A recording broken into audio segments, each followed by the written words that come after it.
kooxo hubaysan ayaa maqribnimadii xalay toogasho ku dilay allaha u naxariistay cabdiqani qaasim maxamuud xilli uu ku sugnaa goob ganacsi oo ku taalay tuulo hoos tagta magaalada Cape Town ee dalkani Koonfur Afrika.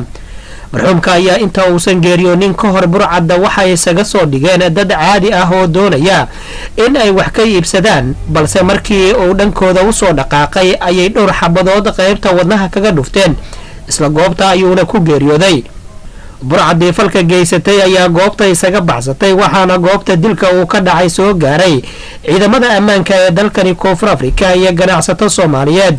sidoo kale dadkii xaafadda ayaa isugu soo baxay ridda hore ee dukaanka ay shaqaaqadu ka dhacday, walow ay suuragal tahay in tuugadii falka geysatay ay ka mid noqon karaan dadkii halkaasi isugu soo baxay, maadaama aysan jirin calaamad gaar ah oo lagu aqoonsan karo dadka falkaasi geystay.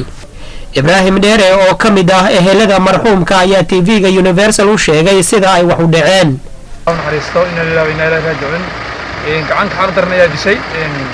tuugo ayaa dukaanka ku soo gashay, kabacdina xabadii ku rideen, xabadii u dhintay. marka ahaladii qaraabadii uu ka tegay sabar iman Allah naga sii gurigeen taas ayuu dhintay. waa tahay marka dukaanka dhacma loo geystay balka waran laba mar hore hadda ka hor dhaceen kala hadda dhaco. taliyihii ciidamada booliiska ee halkaasi soo gaaray ayaan isku dayay inaan wax ka weydiiyo dilkaasi, balse inooma suuragelin inuu faahfaahin dheeraad ah naga siiyo. muddo 5 saacadood kadib xilli dambe oo xalay ah ayaa meydka laga qaaday goobtii lagu dilay, waxaana lagu wadaa in maanta lagu aaso qubuuraha muslimiinta ee magaalada Cape Town ee dalkani Koonfur Afrika. allaha u naxariistay marxuumkani ayaa noqonaya kii 20aad ee lagu dila dalkani Koonfur Afrika taniyo bilowgii bishii January ee sanadkan 2017.